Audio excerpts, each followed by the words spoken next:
A strong show of unity this morning during the United Nations Human Rights Council in Geneva. More than 100 diplomats from dozens of countries walking out of a speech by Russian Foreign Minister Sergei Lavrov. As the UN General Assembly meets on the crisis in Ukraine, the U.S. has kicked out 12 diplomats from Russia's delegation. Senior correspondent Eric Shawn is live outside the UN. He's got the latest from there for us. Hi, Eric. Hi, Sandra. Get out. That's the order from the Biden administration to 12 Russian diplomats who Washington accused of being actual intelligence agents here in the United States. That is just the latest diplomatic protest against Vladimir Putin's horrendous and horrific invasion of Ukraine. As you said, in Geneva, Switzerland, at the meeting of the United Nations Human Rights Council, an unprecedented diplomatic protest as more than 140 diplomats got up and walked out as a video of Russian Foreign Minister Sergei Lavrov was playing. Lavrov addressing the gathering, the diplomats following their Ukrainian colleague out the door.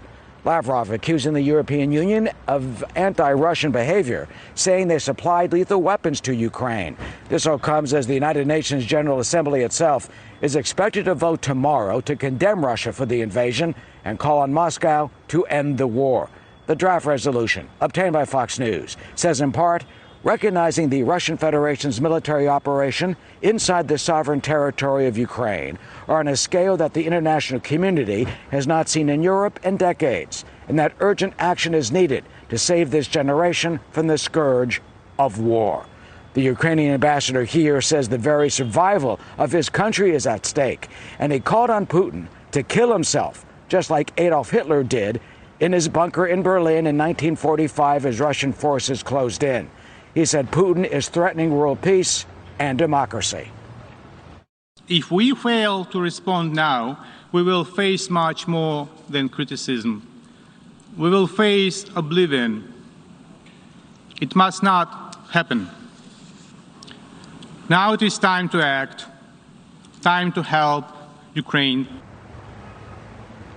As for tomorrow's expected vote, unlike the United Nations Security Council, Russia in the General Assembly does not have a veto. Each country gets one vote, so that means Moscow and Vladimir Putin cannot block it.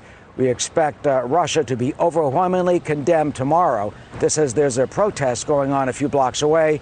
One of those signs bluntly just says, "Make Putin pay." Sandra, back to you. Eric Shawn live outside the UN here in New York City for us. Thank you.